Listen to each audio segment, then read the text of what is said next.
अगले शिविर में, अगले सत्र में। अब आपको सुनना ही नहीं है, आपको कह रहे ना कि ये बात सुनना ही नहीं हम लोगों को। है, चलिए बहुत सुंदर। अब चलते हैं दूसरे सत्र में। अभी थे हम पीताम्बरा माता के मंदिर छत्साल की नगरी छतरपुर में। अब वहीं से चलते महुआ पकड़ के बांदा प्रयागराज और पहुंच जाते हैं। प्रयागराज में माँ गंगा का रौद्र रूप, माँ यमुना जी का रौद्र रूप का दर्शन हम सब ने किया। और वहाँ के हम जानेंगे, और वहाँ कैसे वहाँ के हम आदरणीय हमारे चीफ गेस्ट महोदय वहां से उपस्थित थे, तो उनके लिए मैं सिंगारिया जी को सादर आमंत्रित कर रहा हूँ। आदरणीय भगवान श्री सिंगारिया जी यहाँ हैं और आज के हमारे चीफ गेस्ट महोदय का परिचय दें, और परिचय देने के बाद सम्मान के साथ उन्हें आमंत्रित करें। आज हमारा 1562वां दिवस युवहार के कार्यक्रम में वो पधारे हैं, उनका स्वागत, वंदन और अभिनंदन। आइए आदरणीय सिंगारिया जी। सदन को सादर नमन। अभी उनसे संपर्क नहीं हो पा रहा मेरा केशव जी पांडे से, तो मैं कॉल रिसीव नहीं कर रहे हैं वो, तो अभी मैं लगातार उनको कॉल कर रहा हूँ, लेकिन वो संपर्क नहीं हो पा रहा उनसे। चलिए जब आ जाएंगे, जब जी, जी, आ जाएंगे हाँ, तो अपन जी, देख जी। लें। आदरणीय हमारे भीम कुमार जी का हैंड्रिस है, वो महतो जी, आदरणीय भीम कुमार महतो जी, आपका स्वागत है। आप कुछ कहना चाहते हैं तो आपका स्वागत, वंदन अभिनंदन। अपना परिचय देने का कष्ट करें, और आपका हैंड्रिस है तो अनम्यूट करके आप अपनी बात रखें।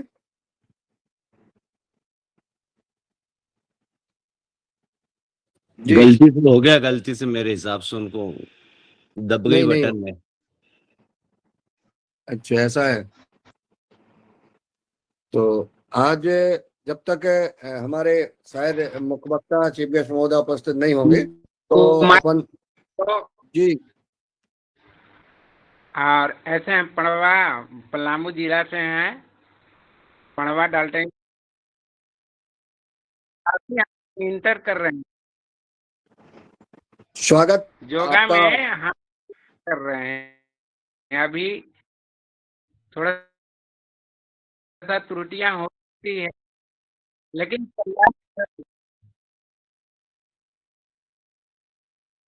जी आपकी आवाज थोड़ा सा नेटवर्क डिस्टर्ब कर रहा है, ऐसा लग रहा है। आपका स्वागत है और वंदन है, रोज जुड़िएगा। हार्दिक अभिनंदन। मैं तो जी आप रोज जुड़िएगा इसमें, ठीक है ना जी। चलिए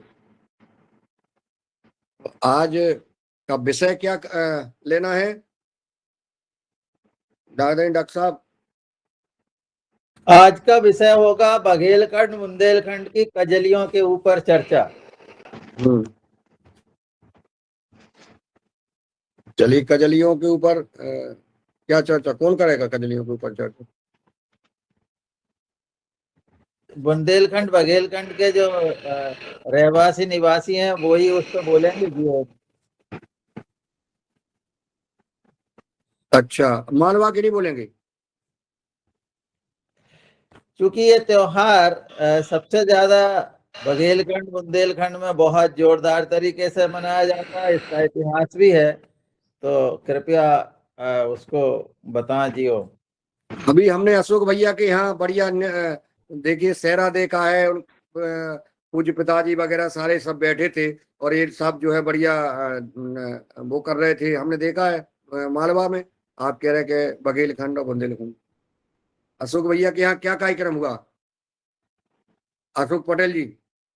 ओम जी, ओम। सदन को सादर प्रणाम। भुजरिया का जो पर्व है हमारे क्षेत्र में बहुत ही आनंद और उल्लास उत्साह के साथ मनाया जाता है। भुजरिया हमारी गांव के जो बहनें हैं, भाई है, कुछ घरों में बोई जाती है। और इसका एक महत्व ये भी है कि अपना जो अनाज है, अनाज को उगा के भी देख लेते हैं किस प्रकार अपना अनाज उगेगा, इसमें कैसा होगा। अगर भुजरिया खूब अच्छे अगर उगते हैं तो समझो कि फसल बहुत अच्छी पैदा होगी, और कुछ कमजोर होते हैं तो फिर फसल का इसमें महत्व होता है कि कोई फसल अपन चेंज भी कर सकते हैं। तो भुजरिया बो के फिर जैसे हमारे यहाँ जो परंपरा है, हमारे गांव में सभी लोग हमारे यहाँ घर आते हैं, सब भुजियरी लेके, माता बहनें सब आती है यहाँ। फिर उसका पूरा पूजन होता, आंगन में बैठ के सब उसकी पूजन पाठ होता पूरे विधि विधान से।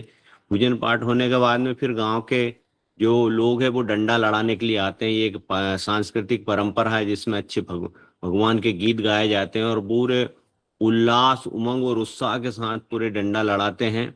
और डंडा लड़ाने के बाद में जब सभी लोग इकट्ठे होते हैं, पूरे डंडा लड़ा के अच्छे अच्छे उसमें गीत गाते हैं और सब बिल्कुल एक एक बहुत अच्छा वातावरण रहता है उसमें, बहुत ही आनंद और उल्लास का पवित्रता का वातावरण रहता है। फिर डंडा लड़ाने के बाद में फिर ये गुजरिया है, इनको लुटाते हैं। तो पहले नदी पे जाते थे, लेकिन अब ये कुआं है, कहीं भी कोई ऐसा स्थान, उसमें जाके उसमें नारियल एरियल फोड़ के पूजन पाठ होती है। फिर इसको जो दोने हैं इनको फेंकते हैं, फिर सब गांव वाले सब उसको लूटते हैं और सब लूट के और उनको गुजरिया को सबको इकट्ठा कर लेते हैं। फिर सब लोग मंदिर में जाते हैं, मंदिर में जाके और भगवान के यहाँ गुजरिया चढ़ा के उनके चरण स्पर्श करते हैं। और मंदिर में जाने के बाद में फिर सब एक दूसरे को, सबको जो गांव के सब वरिष्ठ लोग हैं सबको देते हैं। और फिर इसके बाद में गांव में जो जिसके यहाँ गमी हो जाती है, जो 1 साल के अंदर जो भी गांव में जो खत्म हो जाता, फिर उसके यहाँ सभी लोग जाते हैं और जाकर उसके यहाँ गुजरिया देते हैं और उसको सांत्वना देते हैं। इस प्रकार ये आनंद, उत्साह और उल्लास के साथ सभी लोग इसको मनाते हैं। प्रेम, आत्मीयता का भाव इसमें होता है। जो साल भर में जो कटुता आती है एक दूसरे के प्रति, कोई भी कुछ होता है तो वो गुजरिया देकर, जो बड़े लोग हैं उनको गुजरिया देकर पांव पड़ते हैं, बराबरी के उनको गले मिलते हैं, छोटों को स्नेह दिया जाता है। इस प्रकार ये परंपरा, उत्साह, उल्लास और उमंग के साथ, परंपरा के साथ ये हर साल कार्यक्रम होता है। जी ओम, धन्यवाद। बहुत सुंदर। आपने मालवा का, चूंकि मैंने आपके यहाँ का दृश्य देखा था, आपने अपने यहाँ की परंपरा बताई। हमारे यहाँ बुंदेलखंड में आज जैसे रक्षाबंधन हो जाने के बाद फिर हमारे यहाँ जो त्योहार, गांव में हमारे जो देवता होते हैं, जो पूर्वज होते हैं, जो भगवान का मंदिर होता है, ग्वाल बाबा होते हैं जहाँ, वह हमारे सारे जो है किसान भाई, गांव के लोग सभी जाते हैं। और जैसा आपके यहाँ डंडा लड़ाने की बोलते हैं, उसी को हमारे यहाँ सेहरा बोलते हैं। हम लोग एक हाथ में ऐसा लेके, और जब वो झुकते ना ऐसा, और एक दूसरे के उसमें हाथ, डंडे में डंडा अपना मारते हैं। और ये हमने अपने पिताजी के साथ ऐसा खेला है। और बढ़िया लय के साथ जब वो गाते हैं और झूमते हैं मस्ती में, जब बहुत जोर जोर से, पहले धीरे धीरे करते हैं और फिर बाद में खूब जोर जोर से नाचते हैं और जोर जोर से गाते हैं। और इधर जो है ढोल, नगाड़े, मजीरा ये सब बज रहे हैं और इधर सेहरा खेल रहा है। वो सेहरे का आनंद अलग आता है, उसका संगीत और साज और आवाज और गांव वालों की एकता, अखंडता, एक दूसरे के प्रति प्रेमता, ये बहुत अद्भुत नजारा देखने को मिलता है। और हमारे जो भी अभी गांव के करीब करीब में जो हमारे देवी देवता होते हैं, उनके यहाँ जाते हैं, उनके यहाँ भोजन बनता है, पूरा गांव इकट्ठा जाता है और वहां बैठ करके भोजन बनाना, करना, खाना, एक साथ बैठना।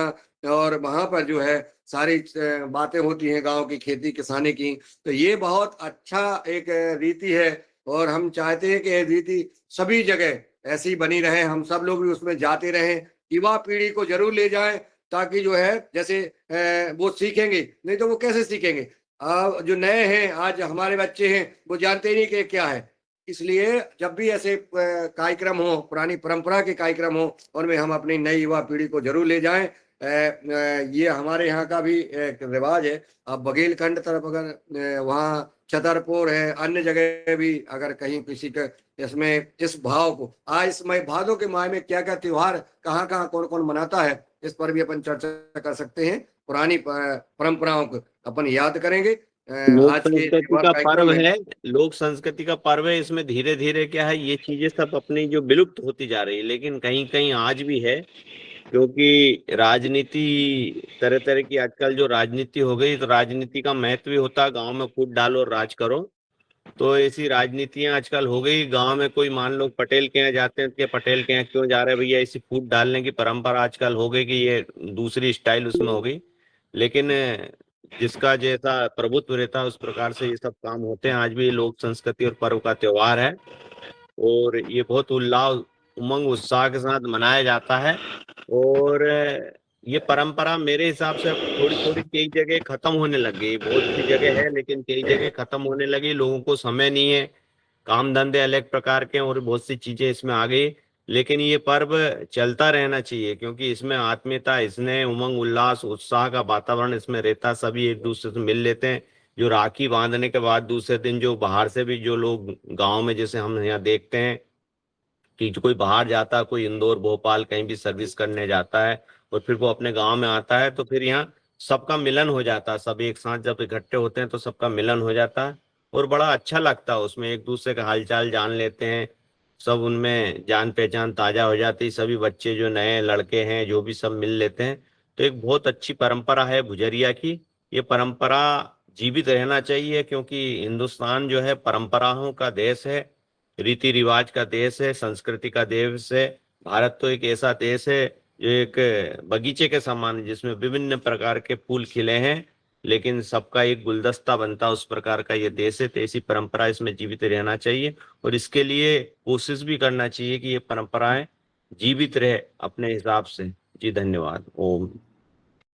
जी, ये जब परंपराओं की बात करते हैं तो हमारे यहाँ जो है लकड़ी का हल है, और क्या जो औजार हंसिया पजाने का, कुल्हाड़ी पजाने का, और ये सब्बल ये सारी चीजें गांव में विधाएं होती थी, उनको निश्चित हमें संजो के रखना है। और अगर ये परंपरा चलती रहे तो निश्चित हम आगे, नहीं तो हमारे यहाँ सब विलुप्त होता जा रहा है। और इसी क्रम में आदरणीय हमारे हीरालाल जी कुशवाहा जी का हाथ का माइनर फ्रैक्चर हुआ था, हम सब ने देखा। उनके स्वास्थ्य के लिए कामना के साथ मैं उनको आमंत्रित करता हूँ कि वो आए और वो भी अपना विचार प्रदान करने का कष्ट करें। जी ओम। संपूर्ण गुरु सत्ता को नमन करते हुए पूरे सदन को नमन। ये बहुत अच्छी बात है, खुशी की बात है कि योग और आहार के साथ साथ जो हमारी भारतीय परंपराएं हैं, हमारी भारतीय संस्कृति है और विभिन्न क्षेत्र विशेष में मनाए जाने वाले त्योहार हैं, उत्सव हैं, रूप भले अलग अलग हों थोड़े थोड़े अंतर से, लेकिन स्वरूप उनका एक ही होता है। कहीं ज़्यादा होता है, कहीं कम होता है, तो इनकी भी हम बीच में चर्चा करते हैं समय निकाल के।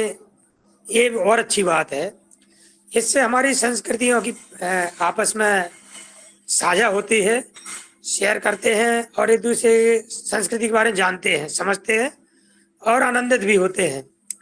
इसी प्रकार की चर्चा हमारी कजलियों की, कुछ क्षेत्र में इसको भुजरिया बोलते हैं और हमारे क्षेत्र में इसको कजलिया बोलते हैं, कजलिया। तो बात वही है जो आदरणीय अशोक जी ने बताई है, हमारे आदरणीय मुनीलाल जी ने बताई, थोड़ा सा जोड़ना है उसी में, थोड़ी सी बात है। जैसे नवरात्रि के समय जवारे बोए जाते हैं, ठीक है, 9 दिन बाद जवारे निकलते हैं, समूह में निकलते हैं, ग्रुप में एक साथ होते हैं, उनका पूजन होता है, बांटे जाते हैं। वैसी ही व्यवस्था कजलियों में होती है। कजलियों में भी कुछ सीमित घरों में ये बोए जाते हैं जवारे जैसे, और ये निकलते उसी स्टाइल में हैं। और हमारे यहाँ जो परंपरा थी, अब थी ही कहेंगे क्योंकि अब दिखती नहीं है, वो चीज तो लगभग विलुप्त हो गई है। तो समूह में इकट्ठे लोग सिर पर रख के निकलते थे, दोनों में होते थे ये। तो नवरात्रि वाले जो होते थे वो घट में होता था, घट घड़े के आकार में से बोते थे, ये दोनों में बुकते हैं। ये अलग खासियत है इसकी। जो होते हैं छिवला के पलाश के पत्ते के दोना बनते हैं, उसमें बो जाते हैं और वो पूरे घड़े में रहते थे। ये किसी डलिया विशेष में रखे जाते हैं। बात वही है, हमारी ये फसल के प्रतीक है, अच्छी फसल के प्रतीक है। जितने अच्छा इसमें पीलापन रहता था, हरियाली कम से कम हो, हरे नहीं हुए मतलब पीले हैं मतलब फसल बहुत अच्छी होगी, मुलायम दिखना चाहिए। यदि पीले हो गए हैं तो फसल उतनी अच्छी नहीं होगी। तो ये फसल अच्छी होने का भी एक प्रतीक है, जैसा कि अशोक जी ने बताया। फिर इकट्ठे जाते थे। हमारे गांव के बाहर ही मुहाने पे बहुत बड़े बड़े इमली के पेड़ लगे थे, जो हमारे गांव की बात बता रहे हैं। बहुत दिग्गज पेड़, पुराने पेड़, महुआ जैसे पेड़। उसके सबसे ऊंचे सिरे पे कुछ बांधते थे कोई भी निशान के लिए। उसमें फिर गांव के जो जिनके पास बंदूक रहती थी, फिर वो उसमें निशाना लगाते थे। फिर वहीं से फिर उसकी शुरुआत होती खुशी मनाने की। निशाना अच्छा लग गया, फिर खुशी मनती थी। फिर उसके आगे जाके तालाब पे जवारे की स्टाइल में ही नवरात्रि के समय ही जब प्रसाजन होता था, फिर ये सब बांटते थे सब में, आपस में घर घर जाके लौट के आके उसको खोंटते थे। दोना जितना रहता मिट्टी वाला हिस्सा नीचे का वो तालाब में सला देते थे। ऊपरी हिस्सा पूरा जितना था पीला पीला भाग वो खोंटते थे, मतलब काट लेते, तोड़ लेते थे। उनको बांटते थे। वो सबसे पहले देवी देवताओं के यहाँ चढ़ाते थे उसको। जो भी गांव के देवता थे, बाहर देवता चबूतरा बने रहते थे, उन पर उनको चढ़ाना है। और कामना करते थे कि आप जो है हमारी आगे की जो फसल है अच्छी रहे, सभी लोग स्वस्थ रहें, अच्छे रहें, ऐसी कामना करते थे। फिर वो सब एक दूसरे को बांटते थे और गले मिलते थे। एक जो आनंद था, ये उत्सव का माहौल होता था, ये अद्भुत होता था। उसकी हम अनुभूति कर सकते हैं, उसको बता नहीं सकते हैं, क्योंकि हमने स्वयं अनुभव किया है। अब वर्तमान परिवेश में ना वो पेड़ बचे हैं, ना उतनी मात्रा में कोई जवानी रखता है, ना वो बंदूक से निशान लगाने की परंपरा रह गई है। अब जो भी है सिर्फ औपचारिक है। और प्रयास ये किए जाने चाहिए, जहाँ कहीं भी हो पहल की जानी चाहिए, इस स्वस्थ परंपरा को, अच्छी परंपरा को, संस्कृति को संजोना, उसको आगे बढ़ाना, उसको सुरक्षित रखना। इसके लिए हमको जिस स्तर पर जितना भी हो प्रयास करना चाहिए, उसकी चर्चा करना चाहिए, ताकि हमारी जो आगे आने वाली पीढ़ी है, हमारे पास में ही जो महोबा जिला है, छतरपुर लगा हुआ है, उसमें आज भी जो कीरत सागर है वहाँ पर सहरा होता है। हमारे छतरपुर, हमारे गांव में भी सहरा होता था। और मैंने भी कई बार सहरा आलल, जो आला ही बोलते थे सीधे, वाचन किया है कई बार। मुझे पूरी किताब कंठस्थ याद थी, किताबें थी, अलग अलग भाग थे उनके। तो वो बड़ी वीरता का था, शौर्य का था, हमारे पराक्रम का प्रतीक था वो। भले थोड़ा बहुत बढ़ा चढ़ा के कहा जाता है उसमें, एक उससे पूरे गांव में शौर्य रहता था, वीरता रहती थी। वो लोग सुनते थे, बड़े मनोयोग के साथ सुनते थे, वो हास्य के साथ, आनंद के साथ। तो आला गायन होता था, सहरा गायन होता था, पूरे मोहल्ले के मोहल्ले में टोली की टोली ग्रुप में बैठे रहते थे और एक साथ वाचन होता था। तो वो पुस्तकें विलुप्त हो गई हैं। महोबा जिले में, महोबा में, कीरत सागर में, वहाँ के लोगों को धन्यवाद है, आभार है। उस संस्कृति को बचाने का भरसक प्रयास कर रहे हैं। और जो 2-3 यादव जी हैं, मलखान यादव जी हैं, शैलेंद्र यादव हैं, और एक बच्ची है, मैंने सुना है कल उनको, बहुत सुंदर आला गायन, सारा गायन करते हैं। ढोलक मंजीरा का रहता है, केवल इसमें वाद्य संगीत ज्यादा रहता नहीं है, केवल 2 वाद्य यंत्र रहते हैं, एक ढोलक और एक मंजीरा बस। और 2 में ही इतना सुंदर संगीत निकालते हैं कि जैसे 10 संगीत बज रहे हैं उसमें। और अच्छा वाचन करते हैं। जैसे हमारे छत्तीसगढ़ में पंडवानी होता है, पंडवानी गायिका थी तीजन भाई, वो तमूरा के दम पर केवल गाती थी, उसमें महाभारत काल की गाथा होती थी, वीरता की। ऐसे ही आला उदल जो हैं वीर, बड़े बड़े शौर्य प्रतापी हुए हैं, उनके शौर्य प्रतीक का गायन होता है इसमें, आला में, जिसको सहरा बोलते हैं। तो आज भी यहाँ हो रहा है, चल रहा है, कल भी हुआ, 3-4 दिन चलेगा वो। और मैंने विचार किया था कि इस वर्ष मैं जाऊंगा कजलिया मेला में, उत्सव में। संयोग से ये हाथ की दिक्कत आ गई, ये तो उसका आनंद लेता। तो ये है हमारी बुंदेलखंड क्षेत्र की संस्कृति, मिली जुली परंपरा, आला सारे की, सहरा की परंपरा। ओम साधुवाद, धन्यवाद।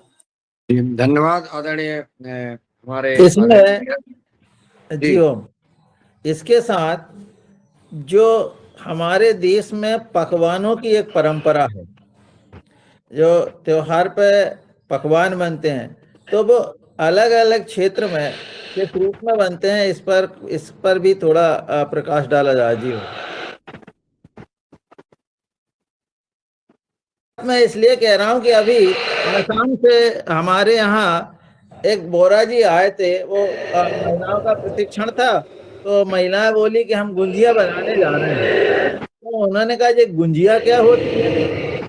तब वो गुंजिया के जो स्वरूप को जो बनते हुए देखा, तो उन्होंने कहा ये तो हमारे यहाँ भी बनती है। तो इस तरह से ये पूरे देश में पकवानों की, त्योहारों की ये एक परंपरा है। थोड़ा परिवर्तन उनमें होता है भाषा के आधार पर।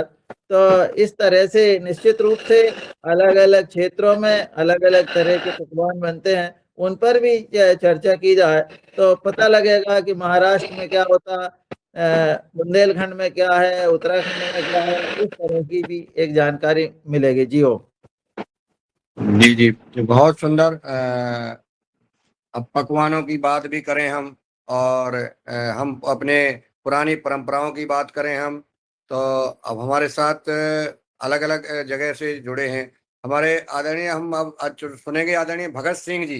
भगत सिंह जी लगातार रोज इस कार्यक्रम में जुड़ते हैं। मैं उनका स्वागत, वंदन और अभिनंदन करता हूँ, प्रणाम करता हूँ। आप भी अपनी अगर कोई बात रखना चाहते हैं पुरानी परंपरा को लेकर के, आपके यहाँ कैसे होता है, क्या होता है ऐसे महीने में या बरसात के समय किसान भाइयों का कोई कार्यक्रम, तो उस बारे में अपन आप चर्चा कर सकते हैं। जैसा कि आज हमारे इस कार्यक्रम में भीम कुमार महतो जी जुड़े हुए हैं, और अब हैंड रेस किया है आदरणीय हमारे शरद भैया ने। देखिए शरद वर्मा जी की याद हमें वो फिर याद आ गई है कि जब इटारसी में कार्यक्रम हुआ था, आदरणीय हीरालाल जी इस चीज के उसके पात्र हैं। एक जब इटारसी के कार्यक्रम अपना युगार का उत्सव हुआ था, इसीलिए तो यादगार है कार्यक्रम होता है, और अपन ने उस वहां का कार्यक्रम इसलिए अपन ने निरस्त किया है कि हम जब कार्यक्रम होता है तो वो एक यादगार कार्यक्रम होता है। इन्होंने आदरणीय शरद वर्मा जी ने एक वो क्या बोलते किसी को कोई पता नहीं, और एक है क्या दे देते वो हलवा हलवा बना था, सरप्राइज। हलवा बना था वो भाभी जी ने बच्चों बनाया था हलवा, हाँ, स्पेशल हलवा। हाँ, तो इन्होंने किसी को कुछ नहीं बताया, और जब जो है वो डंडा लेकर के और किसान जो है जब आए और उन्होंने जो नृत्य किया ना, तो वो नृत्य जो है आज भी वीडियो रिकॉर्डिंग है और आज भी याद है और हमेशा याद रहेगा। अभी मुझे याद आ रहा था, तो मैं चलता हूँ सीधा शरद वर्मा जी के पास। ये जो है दिवाली जैसा नृत्य था वो, हाँ, दिवाली। नर्मदापुरम में हमेशा किसानों के साथ, गरीबों के साथ, ये आदिवासियों के साथ बैठ करके और उनके घर जा करके उनको बैठ करके उनकी मदद करते हैं, और वो इनके जो है हमेशा एक जैसा कहते हैं कि अपना लीडर मानते हैं इनको। तो मैं शरद वर्मा जी के पास चलता हूँ, नर्मदापुरम इटारसी। आइए आप जो है अपना विचार रखने का कष्ट करें आदरणीय शरद वर्मा जी। आज भी वो कार्यक्रम हमेशा याद रहता है जब मुनीलाल जी बोले कि भाई अब मैं बहुत थक गया हूँ और अब मेरे को आराम करना है, मेरे इतने हाथ पैर दुख रहे हैं कि मैं अब बिल्कुल मतलब चल नहीं सकता। मैंने कहा ठीक है अभी रुको आप 10 मिनट। फिर जैसे ही उधर से स्वामी जी का आना हुआ और हम लोग सभी थे, और जैसे ही अंदर स्वामी जी आए और फिर हमारी जो टीम थी आदिवासी भाइयों की, वो 25 से 30 लड़कों ने जब डंडे बजाए और जैसे ही डंडा उनका बजाना हुआ, मुनीलाल जी के सारा दुख दर्द सब गायब। और फिर क्या डांस हुए हैं साहब डंडे पे, बहुत जबरदस्त डांस किया। वर्मा जी ने इतना डांस किया कि मुन्नीलाल जी ने रोका उनको, अरे भैया आप इतने बीमार हो गए इतना वो वर्मा जी बोले मुझे खुद नहीं मालूम मैं कितना डांस कर रहा हूँ। जबरदस्त रहा था वो कार्यक्रम, हमेशा याद रहता है और उसकी रिकॉर्डिंग भी बहुत अच्छी है। हमारे यहाँ भुजलिया पर बहुत अच्छे से मनाते हैं। सबसे पहले सब देवी देवताओं को भुजलिया देते हैं, फिर गांव में उन घरों में जाते हैं जहाँ पे कोई बुजुर्ग या जो भी कोई घटना हुई हो, शांत हुए हो, तो उनके यहाँ भुजलिया देने की परंपरा 2-3 दिन तक रहती है। ये अष्टमी तक चलता है और इसके बीच में फिर ये डंडे और ये कार्यक्रम चलते रहते हैं। तो ये भुजलिया के पर्व से ही जो फसलें, नई फसल बोने का एक उसका जजमेंट लेते हैं कि भाई कैसी उगेगी फसल और क्या है।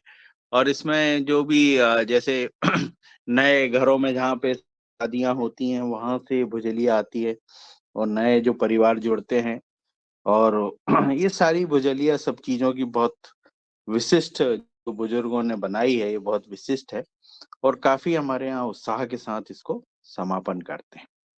जी ओम प्रणाम। जी बहुत सुंदर आदरणीय शरद वर्मा जी ने जो याद कराया है, और मैं तो चाहूंगा वो तो हमेशा याद रहेंगे। आदरणीय हीरालाल जी का पुनः हैंड्रिस है, एक हाथ से वैसे ही हैं बेचारे। जी स्वागत है। मैं ये कह रहा था, ये जो कजलिया का है, भुजलिया का है, ये ऐसे शौर्य वीरता का भी एक प्रतीक है। उसके हिसाब से मूंछों का बड़ा महत्व रहा है।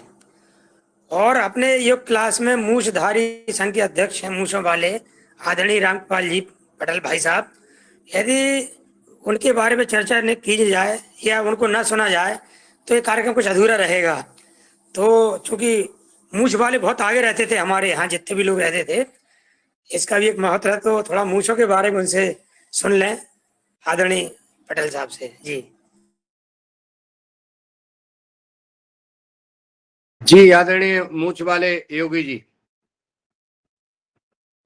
वो क्या है, बोलते हैं मुड़ी पे घोड़े पे कम करियाई पे घिची पे। अब भी गर्दन बोलने लगे आपके संग रह रहे करके, और मुड़ी को सिर बोलने लगे, घोड़े को पैर बोलने लगे। अब वो पुनः अपनी भाषा में बोले आदरणीय राम कृपा पटेल जी। जी मैं रास्ते में हूँ, बाइक चला रहा हूँ। तो अभी एक तो मुझे खड़े हो कछु जाओ, आता नहीं, बस मूछे खड़े हो बार जाओ। है और कुछ है नहीं। आता नहीं बोलना है अपन को, आउट बोल रहे हैं, अपनी जो भाषा है वही बोल रहे हैं। आदरणीय हेलाल जी की भाषा नहीं बोल रहा है तुम्हें अपनी हमें भाषा कछु बोलना है नहीं, जो बोल। हाँ हमें और ज्यादा कछु नहीं आऊ। और ठीक है, मैं रास्ता में हूँ, अभी पहुंच रहा हूँ घर, फिर जब तक मेरा नंबर आएगा बाद में। ठीक है, चलिए बहुत सुंदर। जब पहुंच जाए घर, टाइम और पता चल जाए घर पहुंच गए। नहीं, और मैं कोई सुबह से लगा हूँ, जो अभी अभी सो के उठे हैं वो बोले, मैं सुबह से लगा हूँ। मैं चलता हूँ कहाँ, देहरादून।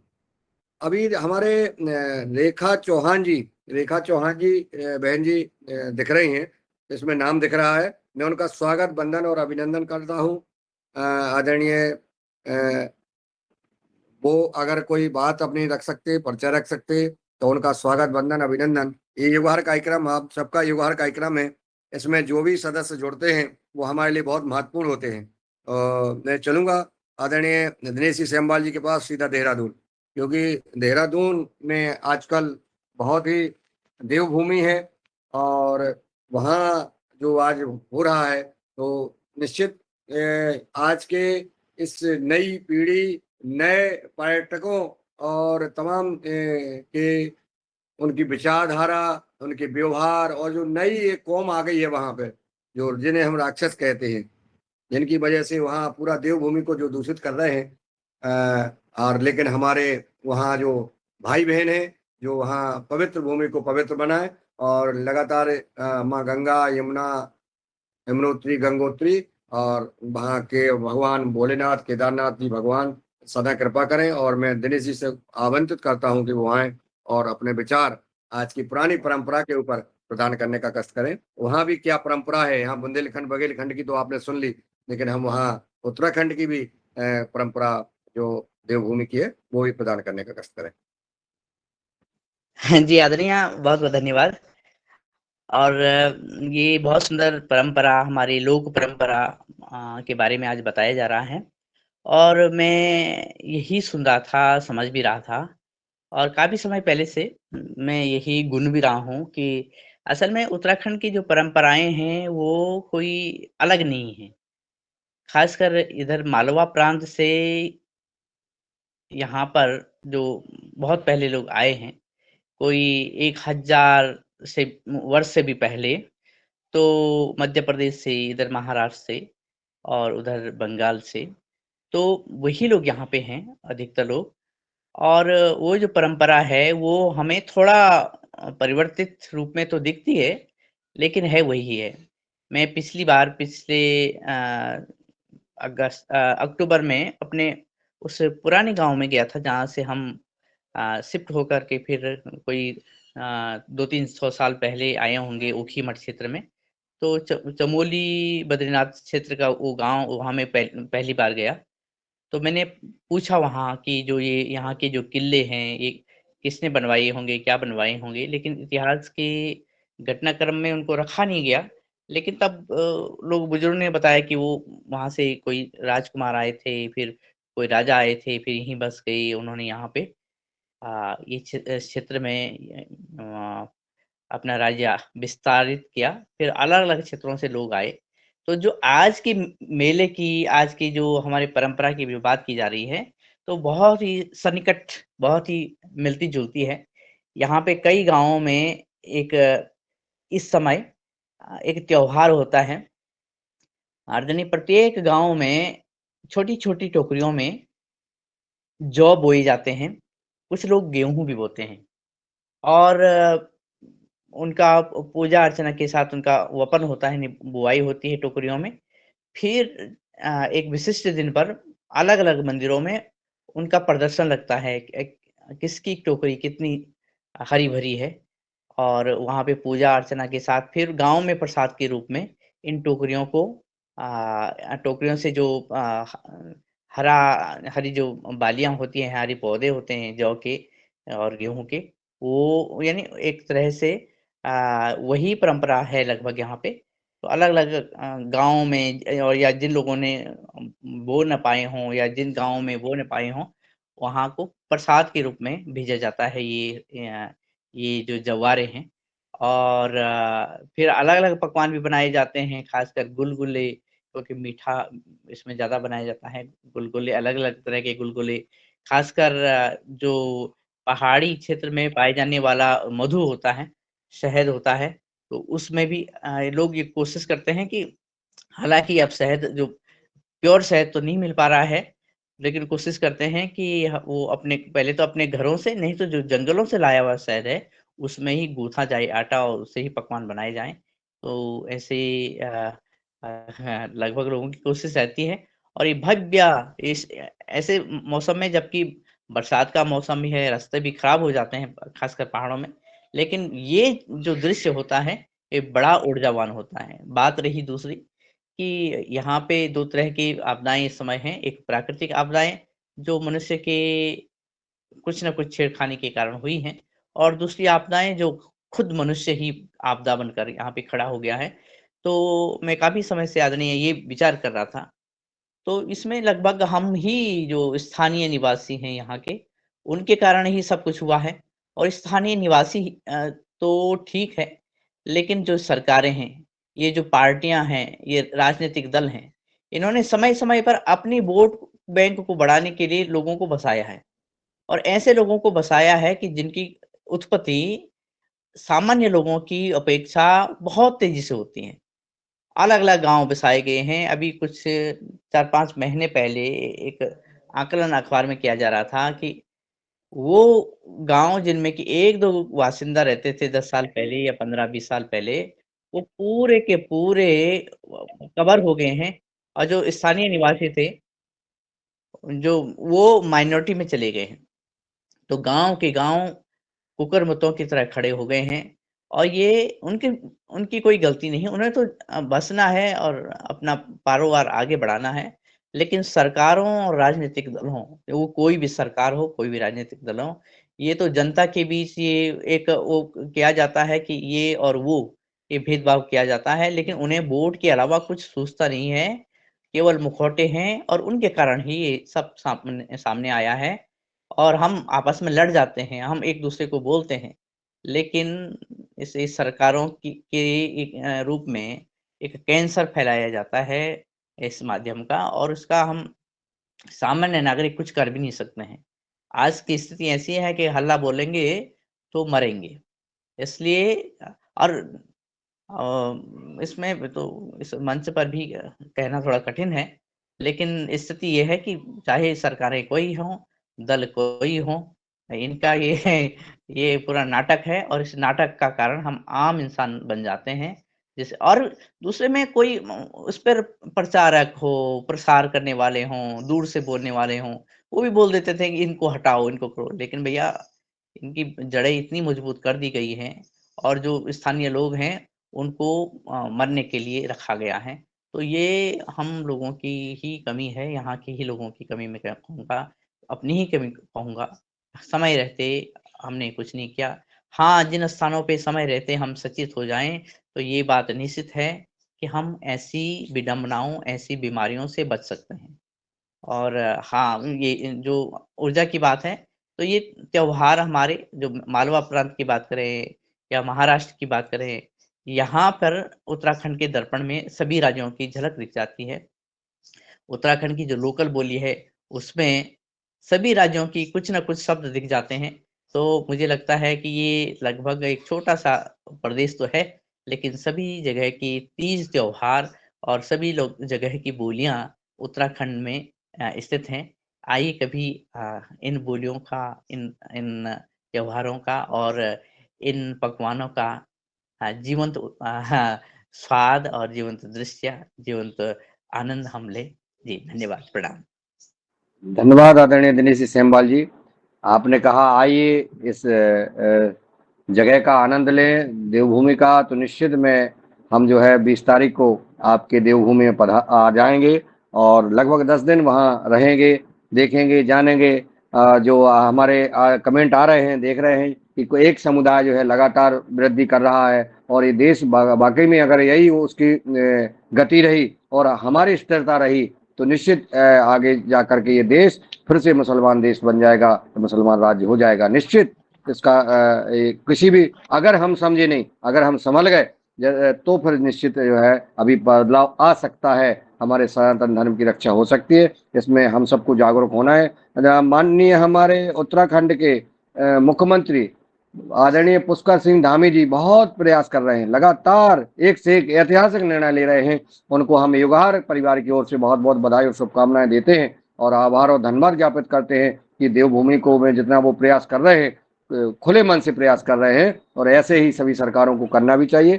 अब मैं आगे जो है जी, अगर कोई के मन में कोई भाव, जी आदरणीय प्रदीप राज वर्मा जी, आपका स्वागत है। ओम सदन को सादर प्रणाम। और आज जो चर्चा चल रही है बहुत ही अच्छी चर्चा चल रही है। तो कजलिया का त्यौहार है, भुजरिया का त्यौहार हमारे यहाँ भी, जैसा अशोक भैया ने बताया, शरद भैया ने बताया, लगभग उसी परंपरा के अंतर्गत मनाया जाता है। किंतु कल मैंने हमारे यहाँ एक बहुत विशेष बात नोटिस की है और वो बड़ी अच्छी बात नहीं लगी मुझे। हमारे यहाँ जब कजलिया निकली यहाँ से तो हम लोग लगभग 2 किलोमीटर दूर एक नदी है हमारे यहाँ, उसमें जाके कजलिया का विसर्जन किया। जाने में तो सब लोग पैदल चले गए थे, किंतु जब आने का टाइम हुआ तो मैंने देखा कि जो नौजवान लड़के हैं वो कोई भी वापस नहीं आ रहा था, वहीं खड़ा हुआ था। मैं भी खड़ा हुआ, देखा ये लोग क्यों खड़े हैं, तो देखा तो जो भी गाड़ी आ रही है मोटरसाइकिल इटारसी की तरफ से और गाँव की तरफ जा रही 2 किलोमीटर दूर, वो लोग मोटरसाइकिल के ऊपर बैठ के आ रहे थे। मतलब उन्होंने ये सोचा ही नहीं कि हमें पैदल चलना है भी चाहिए। अभी देखता हूँ मैं गांव में खेत जाते हैं तो मोटरसाइकिल से चले जाते हैं, वहां थोड़ी दूर मोटरसाइकिल खड़ी करके, यानी पैदल चलना उन्होंने लगभग बंद कर दिया है। और ये बंद नहीं कर दिया, मैं समझता हूँ कि उनको इतनी केमिकल का भोजन करके उनको इतनी कमजोरी आई है कि वो चलना पसंद ही नहीं करते, बीमार होना शुरू हो जाते हैं। तो ये एक बड़ी, अभी आप बोल रहे थे कि हमें हिंदू धर्म की रक्षा, सनातन की रक्षा करने के लिए सब कुछ करना चाहिए और करना चाहिए। तो इस तरह की पीढ़ी जो इतनी कमजोर है कि 2 किलोमीटर पैदल चलने में जिनके प्राण निकल रहे हैं, वो किस तरह से रक्षा करेंगी, उसके विषय में हमें जरूर सोचना चाहिए। और अभी थोड़ी देर पहले मूछ के बारे में बात चल रही थी कि मूछ वाले लोग, तो मूछ वाला भी एक यदि किस्सा मेरे मतलब एक सत्य घटना मेरे दिमाग में है,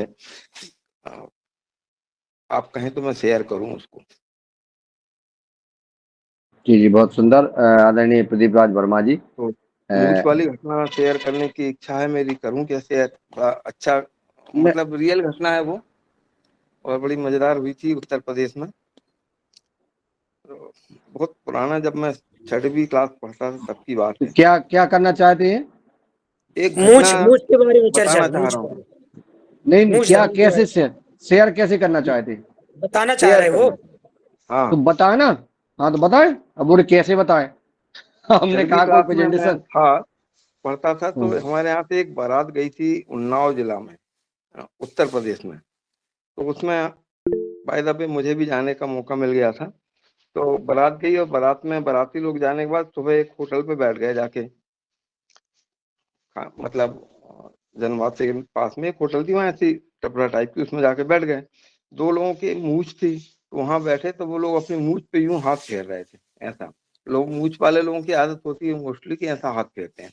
तो सामने 2 लोग बैठे थे वहीं के, तो उन्होंने बोला भाई तुम ताव किसको दे रहे हो? तो उन्होंने बोला भैया हम ताव किसी को नहीं दे रहे हैं। बोले अब ताव नहीं देना, मूछ पे हाथ नहीं फेरना, नहीं ठीक नहीं होगा। तो उनकी तो आदत थी, थोड़ी देर बाद फिर उन्होंने ऐसा हाथ फेर दिया। तो उन्होंने फिर उसको बोला, यार तुमको मना किया था मुझ पे ताव देने का, तुम फिर ताव दे रहे, हमको गुस्सा आ जाएगी। बोला तुमको क्यों गुस्सा आ जाएगी, हम मुझ पे ताव दे रहे हैं। तो वो आए और उन्होंने उनको 2 तमाचे मार दिए। तो 2 तमाचे मार दिए तो उनको बड़ी गुस्सा आई। अब बाहर ये कुछ बोल नहीं सकते कि भाई और उनके 2-4 लोग आ जाए, पिटाई हो जाए बारात की। तो ये गए और लड़की वालों को इन्होंने बताया कि यार वो वहाँ ऐसा ऐसा हुआ। तो वहां से 4-6 लड़के आए और उन्होंने वो जिन्होंने इनको मारा था उनकी पिटाई लगा दी। तो मुझ पे ताव हर कहीं नहीं देना है, मेरा मतलब ये है। जी जी, बहुत ये सुंदर। सत्य घटना ये है बिल्कुल। ये नहीं नहीं, मैं हम मानते हैं, क्योंकि ये मूंछ पे देखिए, उधर मूंछ नहीं है जो ताव दे रहे हैं, तो रहने दो भैया। ये जो मूंछ है ना, ये मूंछ जो है वाकई में ये उमेठ ना, मूंछ एक के सम्मान है। मूंछ एक सम्मान है। मैं भी एक आपको बताता हूँ क्या है। जब हम 2006 में हम समग्र स्वच्छता अभियान के अंतर्गत लोगों को शौचालय बनाने के लिए प्रेरणा देते थे, तो इस टीकमगढ़ जिले में मुझे प्रेरक बनाया गया और कहा, यादव जी आप जाइए गांव में। और पीएचई के एक इंजीनियर ई गौड़ साहब थे, उन्होंने कहा हमसे, हम गांव में गए तो कोई तैयार ना हो। बोले हम शौचालय, बोले टट्टी गांव में घर में थोड़ी गाड़ते हैं, हम तो खुले में जाते हैं, सब लोग जाते हैं। तो हम एक सुजानपुरा गांव है, नौगांव के खरगापुर के पास है, छतरपुर के लोग जानते हैं ये सब लोग। सुजानपुरा में अधिकतर यादवों की बस्ती है। वहां हम बैठे, कोई शौचालय बनाने के लिए तैयार ही नहीं हो रहा था।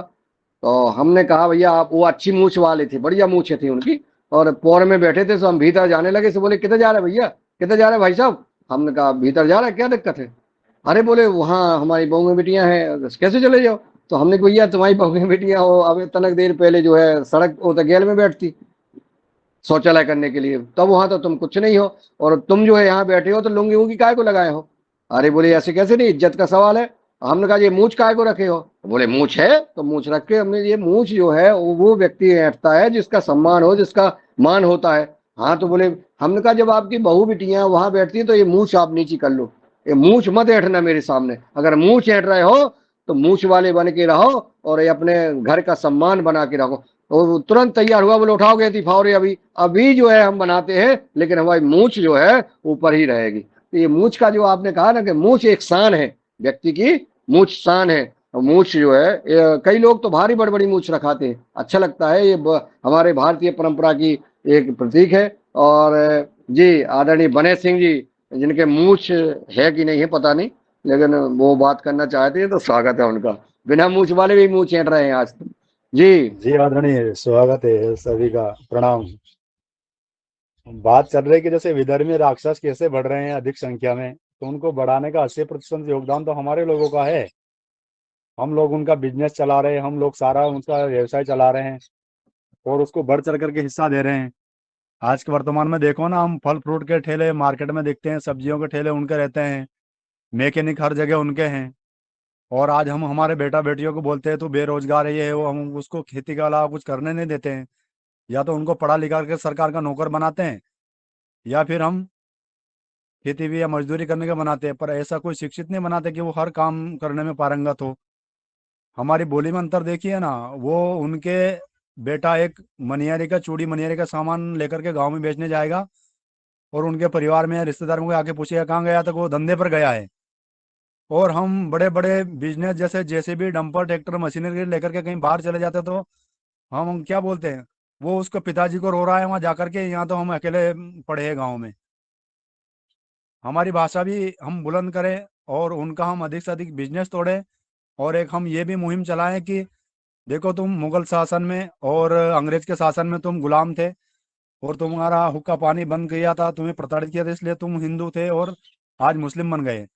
तो वापस क्यों ना घर वापसी करते हो, आओ तुम हमारा वंशज हो, हम मिल जाओ वापस। ऐसा भी हम अभियान चलाएंगे तो कुछ परिवर्तन लोगों में आएगा।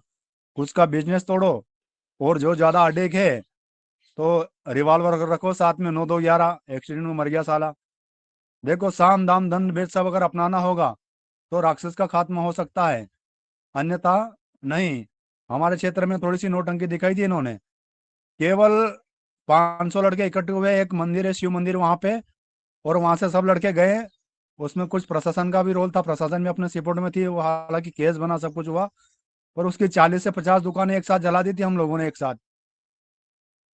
आज भी वो भगवा वस्त्र वाले या भगवा साफी वाले के नाम से कांपते हैं मार्केट में, सम्मान करते हैं अपना। तो ऐसे आप लोग बोलोगे कि हम विरोध करेंगे, हमें मार दिया जाएगा, हमें ये कर दिया जाएगा, हम जेलों में चले जाएंगे। अरे आप कुछ भी नहीं करोगे तो भी आपको भीगी बिल्ली की तरह बकरी बन करके रेंग रेंग के मारेंगे, वो जब कहाँ जाओगे। हमेशा हर व्यक्ति ये सोच के निर्णय ले कि हमारी मातृभूमि, हम हमेशा इसमें थे, रहेंगे और होंगे। वो धर्म परिवर्तन करने के लिए उनकी छोटी छोटी बच्चियां, छोटे छोटे बच्चे सब कुछ अडिग हैं, और हम हमारी बहन बेटियों को कुछ नहीं करने देते, हम कुछ नहीं कर पाते हैं। हर जगह उनका बिजनेस हम फॉलो कर रहे हैं। आज भारत के अंदर ये स्थिति है कि अगर हम उनसे बिजनेस करना अगर बंद कर दे तो वो 50% मुसलमान अपने हिंदू में धर्म वापसी कर लेंगे, सनातन में धर्म वापसी कर लेंगे। ये स्थिति उनकी है। उनकी स्थिति ज्यादा संपन्नता की नहीं है। वो फल फ्रूट का ठेला लगाना, चोरी चकारी करना, मनियारी का टूटी भंगे लोहे का सामान बेचना, यानी कि वो भूखे मरते, सब कुछ बिजनेस करते हैं वो, जिसके बाद में भी उनको वो लोग सम्मान देते हैं, और हम हमारे लोगों को हम रोका टोकी करते हैं। एक हमारे हिंदू में, सनातन में क्या है कि हर जगह जातिवाद चलता है, बिजनेस में जातिवाद चलता है, राजनीति में जातिवाद चलता है, और उसमें कोई जातिवाद नहीं चलता है। उसको पैसा और पत्नी कहाँ से आएगी वो सब उनको स्वीकार है, और हमारे इसमें इस दो को प्रताड़ना किया जाता है। इसलिए वो समाज, वो संगठन, वो आसुरी शक्तियां पनप रही है और हम घट रहे हैं। हमें एक जगह निर्णय लेने की आवश्यकता नहीं है। हमें चार चौकंद हर जगह जगह बिजनेस हो गया, इलाज हो गया, ट्रीटमेंट। एक राजस्थान की खबर शायद आप लोगों को पता नहीं है, एक डॉक्टर ने, जो मुस्लिम डॉक्टर था, उसने 2000 महिलाओं का गर्भ गिरवाया था। 2000 महिलाओं के अंदर पुरुष मतलब बच्चा पाया गया था वो सोनोग्राफी के दौरान। तो उसने 2000 महिलाओं का गर्भ गिराने के बाद फिर जाके कुछ जानकारी मिली, फिर पता लगा, फिर उसको जेल हुई। तो वो हर जगह जिहाद कर रहे हैं जी और हम आराम से चलिए। बिल्कुल आज अभी हो रहे हैं। जी। जी जी, आदरणीय बने सिंह जी ने अपने भाव रखे, परंतु आज कजलियों का अपन चर्चा कर रहे थे। अभी अपन विषय इस पर भी चर्चा कर सकते हैं, हर विषय पे चर्चा होती है। आज बस 5 मिनट का समय है, और पुरानी परंपराओं को लेकर के आज चर्चा कर रहे थे। आपका भाव ठीक है, जब वो क्योंकि उत्तराखंड की बात आई, विधर्मियों की बात आई, तो आपने अपनी बात रखी। आदरणीय दिनेश सेमवाल जी का हैंड रेस है, और 5 मिनट का समय है। कोई व्यक्ति हमारी पुरानी परंपराएं कैसे पुनः स्थापित हों, या पुरानी परंपराएं स्थापित हों, वो जीवित रहें, इस ओर आज जो है चर्चा का लगातार आदि। प्रदीप राज वर्मा जी, आपका ये मोबाइल जो है वीडियो खुला है, ये बड़ी दिक्कत है आपके साथ और एक दो लोगों के साथ, कि आप वीडियो खोल करके इधर उधर घुमाते हैं, तो बड़ा कष्ट होता है। क्योंकि हम लोग जब देखते हैं ना आपको, जैसे हम बैठे हैं तो हम सीधे बैठे हैं, अगर ऐसा अब अगर कहीं वीडियो खुलाया वो सीधा रहे तो कोई दिक्कत नहीं, अब वो जेब में रख लिया या इधर उधर ऐसा ऐसा हिलता रहता ना, तो वो पूरी नजर वहां होती है। जी, तो मैं चाहूंगा आदरणीय दिनेश सेमवाल जी को, या कि उनका हैंडरिस था, वो अपनी बात रख सकते हैं पुनः। और जी हाँ जी जी जी जी आदरणीय जी धन्यवाद। मैं एक ही बात भूल गया था जो जोड़ना, कि यहाँ पर उत्तराखंड में एक मंदिर है त्रियुगी नारायण, उसमें शायद हमारे योगारी सदस्यों में से कुछ लोग तो गए होंगे, उन्होंने सुना होगा। तो त्रियुगी नारायण केदारनाथ के पास ही है, लगभग कोई 50-60 किलोमीटर दूरी पर। तो वहाँ पर जहाँ पे एक मेला भी लगता है इसी हरियाली का, जो कजलिया कहिए, हरियाली कहिए, ये मेला लगता है। तो वहाँ पर लगभग यानी कहा जाता है कि 3 युगों की अग्नि जल रही है, यानी वो अग्नि कभी बुझती नहीं है। और बड़े-बड़े जो सूखे टहने होते हैं पेड़ के, वो हर दिन आपको लगे रहेंगे, उसमें हमेशा धुनी चलती है। और वहाँ पे भी बहुत भव्य रूप में ये मेला लगता है इस महीने का, इस पर्व का। और कभी वहाँ भी हमें देखना चाहिए। हाँ, एक बात ज़रूर है कि हम विषयांतर तो हो गए थे, जिसका कारण मैं ही था। लेकिन जो आदरणीय बने सिंह जी ने भी कहा है, ये विषय अगले दिन रखा जाना चाहिए। और जो विषय बने सिंह जी ने आदरणीय आपने रखा है, व वास्तव में उसके बिना तो ये त्योहार वगैरह भी हमारे धूमिल हो जाएँगे। लेकिन दूसरे दिन ये बात रखते हैं। पर मुझे लगता है कि जैसे राजस्थान से लेकर के यहाँ हिमाचल से लेकर के, उत्तराखंड से लेकर के हमारी मध्य प्रदेश, महाराष्ट्र से लेकर के ये मेले बहुत निकट हैं। तो अलग लेकिन थोड़ा विविधता के साथ आगे बढ़ रहे हैं। तो एक दिन पुनः इस तरह से फिर से चर्चा की जाएगी, तो पूरी झलकियाँ भी इसमें सम्मिलित हो सकेंगी और हमें लगेगा कि हम मेलों में ही सम्मिलित हैं। जी, धन्यवाद। जी, जी, बिल्कुल। और गीत भी हो जाएँगे, पुराने गीत। ऐसे ही वो ये कभी हम देख रहे थे कि धरा दई लंबी मांग किसान भैया बीरा तो घरे भई हो घर जावे की, दिन डूबे के धरा दई लंबी मांग। जब गांव के एक साथ जो है माताएं बहनें हमारे किसान भाई जो है फसलें काटते थे और गाते थे, सहरा गाते थे, तमाम चीजें। ये गीत भी होना चाहिए किसी किसी को। अब वो आदरणीय सभी लोग हम लोग तैयारी कर लेंगे, पहले से एक चर्चा कर लेंगे और फिर वो पुराने गीत गाएंगे, सुनाएंगे। अभी मैं ध्यान आ रहा था ना कि दिन डूबे के धरा दई लंबी मांगे किसान भैया बेरा तो भई हो घर जावे की। एक ही लाइन हमें याद है, बाकी भूल गए हम। तो ये गीत जो है लगातार पुराने जो भाव हैं जो होते थे। और एक जो शिक्षा की बात आपने की है उसका जीता जागता उदाहरण हमारे आदरणीय प्रीता साकरे जी, जिला बालाघाट, जो हमारा आदर्श ग्राम चंदना जो हमारा प्रस्तावित है, उसमें उस गांव का जो आदर्श गांव बनेगा ही, लेकिन वो आदर्श बेटी, आदर्श माँ, आदर्श पिता, आदर्श जिला आदरणीय हमारे डॉक्टर RL रावत जी, रोशनलाल रावत जी, आदरणीय हमारे युवाचार्य दुर्गा रैंडाले जी, आदरणीय प्रीता साकरे जी, और एक भाई और है, उनका नाम शायद हमें नहीं आ रहा है। ऐसी ये तीन बेटियां तो पहले ही पहुंच गई थी पतंजलि आचार्य कुलम में, चौथी बेटी भी वहां बालाघाट से पहुंच गई है। और ये तीनों बेटियों ने प्रथम स्थान हासिल किया था अपनी परीक्षा में प्रथम वर्ष में।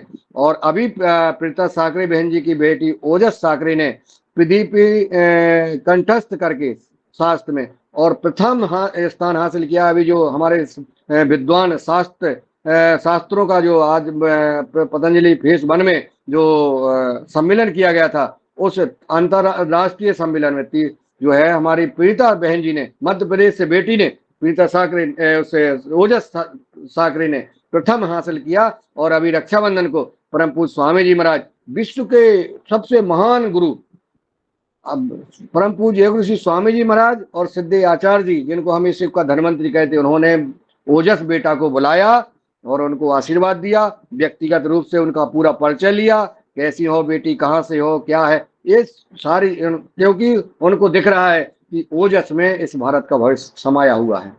ये गर्व की बात है हमारे लिए। और ऐसी बेटा और बेटियां जब संस्कारवान बनेंगे, आगे जो है इस देश के लिए जो आज की समस्या खड़ी हो रही है उसका निदान निश्चित होगा, ऐसा उम्मीद है। और मैं चाहूंगा मैं पीड़िता जी हीरालाल जी का कुछ हैंड था, इसके बाद में पीड़िता जी को बुलाता हूँ। जी आदरणीय हीरालाल जी। जी कुछ नहीं, वही रिपीट करना थी जैसे श्यामलाल जी ने बताया। ये त्योहारों की जो बात थी वो लगभग पूरे देश में विभिन्न स्वरूपों में बनाए जाते हैं, एक ही है। और जो भोजन पकवान की बात थी वो भी प्रमाणित हुई है। हमारे बुंदेलखंड क्षेत्र में भी कजलियों के समय ये गुलगुला और चीला इत्यादि बनाए जाते हैं, वहाँ पर भी बनते हैं। ये जानकर खुशी हुई कि ये त्योहारों में बाकी में पूरी समानता है। बस यही बात कहना थी। जी ओम। जी धन्यवाद। अब मैं आज कार्यक्रम में कुछ आदरणीय ऐसे माता पिता, आदर्श माता पिता जिन्होंने त्याग तपस्या और अपना जो है बेटी को और भारत के भविष्य में योगदान देने वाली आदरणीय हमारी ओजस बेटी और आदरणीय डॉक्टर RL रावत जी, आदरणीय दुर्गा रैंडाले जी और सभी भाई और उनको, उन परिवार को नमन करते हुए मैं पीड़िता बहन जी को आमंत्रित करता हूं कि वो आए और उसके बारे में 2 शब्द रखें और इसके बाद वो आभार भी ज्ञापित करें। आदरणीय प्रीता साकरे जी। इसके लिए कल्पना खोटेले जी बहन जी का बहुत बहुत धन्यवाद देते हैं कि जिन्होंने जोड़ा इस ओर, शायद हैं नहीं, और उनकी वजह से आज बालाघाट में जो है कल्पना बहन जी को बुला लीजिए, साकरे बहन जी चलेंगी।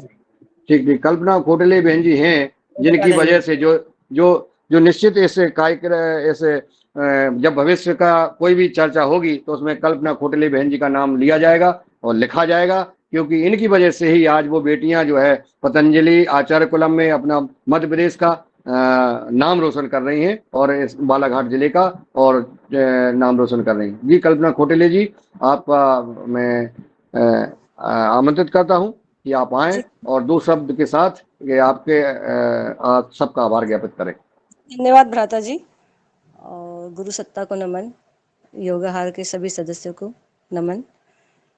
और आपने जो मेरे लिए जो 2 शब्द बोले, धन्यवाद उसके लिए। लेकिन ये जो मन में पीड़ा थी ना कि बच्चे गुरुकुल और वो ऐसे गुरु के सानिध्य में पढ़े और उसका जो प्रकाश है घर घर पहुँचे, स्वयं के लिए, परिवार के लिए, समाज के लिए, राष्ट्र के लिए, यष्टि से समष्टि के लिए। तो ये पीड़ा जो मन में थी, तो ऐसे परिवार मिल गया, ऐसे बच्चे मिल गए, तो ये कहीं ना कहीं ईश्वरी सत्ता और गुरु सत्ता की प्रेरणा थी और मन में जो पीड़ा थी उसकी संतुष्टि भी थी।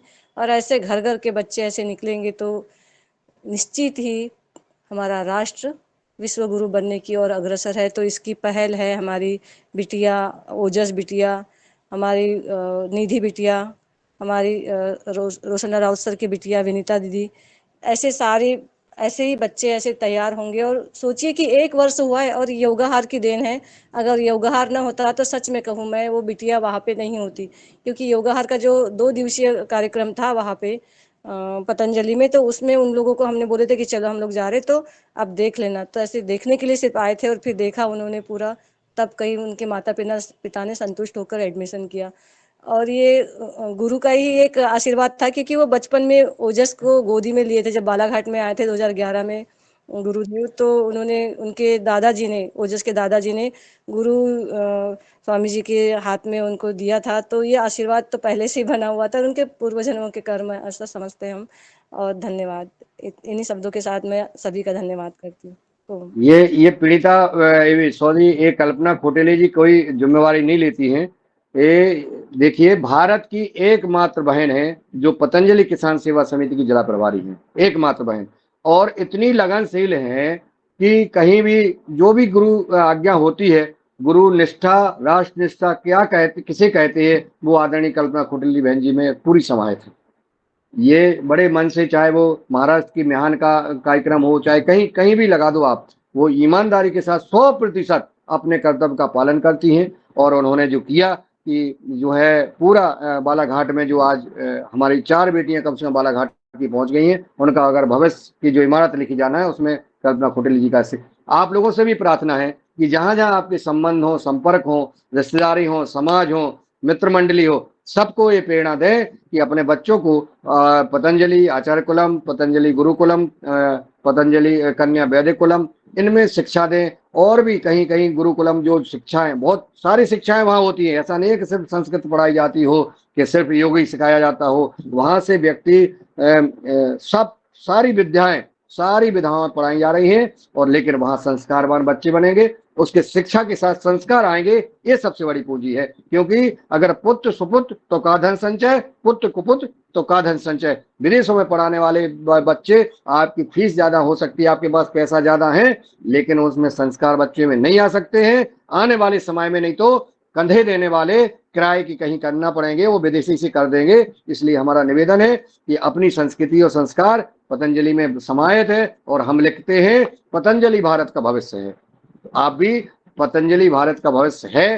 परम पूज्य गुरु श्री स्वामी जी महाराज, सिद्धि आचार्य जी और पतंजलि पीठ, हम इस अभियान में लगे हुए। आप लोग जितना, अब हमारा क्या द्वारा लग गया, हमारा बालाघाट में प्रवास हुआ, कल्पना बहन जी ले गई हमें, और जहां सबसे मिलवाया, हमने परम पूज्य स्वामी जी महाराज जी के प्रकल्पों को, गतिविधियों को वहां रखा, और जिनको रखा उनके मन में था ही, उनके संस्कार पहले से डले थे, और वो पहुंच गई, और आज इस जगह जो है वो पहुंच रही। अब देखना, अभी ये तीनों चारों बेटियां इतना मेहनत कर रही हैं कि आने वाले समय में इन सब का नाम आपको दिखेगा कि ये क्या करने वाली हैं। ये है वो। तो आप लोगों भी से निवेदन है कि आप लोग जो है इस अभियान को आगे बढ़ाएं। और आज इस कार्यक्रम में पधारे आज के हमारे योगाचार्य आदरणीय मूछ वाले रामकृपाल पटेल जी, और आज की द्वितीय सत्र में जो हमारे, चूंकि प्रयागराज से हमारे चीफ गेस्ट महोदय उपस्थित नहीं हो पाए, सिंगारेजा जी का बहुत बहुत धन्यवाद कि उन्होंने उनसे संपर्क किया, संवाद किया, उनको रखा, लेकिन किसी कारणवश नहीं आ पाए, क्योंकि वहाँ बहुत पानी बरस रहा है, बहुत ज़्यादा मौसम जो है प्रयागराज में अच्छा नहीं है, जिसके कारण नेटवर्क व्यवस्था भी नहीं रही होगी।